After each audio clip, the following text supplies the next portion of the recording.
мисля да стана певица. Смисъл такъв, че мога да си развия гласа, обаче не мисля, че мога да стигна до такива до такъв етап, че да стана певица. И какво си искаш да Аз ще бъда станеш в продуцент. бъдещето? Ами, не знам, но... Иска да стане моя родиня, моя прислужница, моя Да, да ти се домакиня. гъза, нали? Да. И... И като акаш да... Моля се сега! Без такива неща. Сама го поиска. Добре.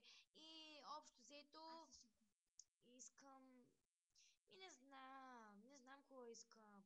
Обаче 100% ще уча за висше, защото в момента като разбера, че имаш висше или пък, че знаеш някакъв език, веднага ще приема за работа. И когато си учил висше, в момента ти ще си избираш какво да работиш, а не да имаш нещо. В смисъл такъв, че когато имаш висше, си търсен. А когато нямаш висше, йок.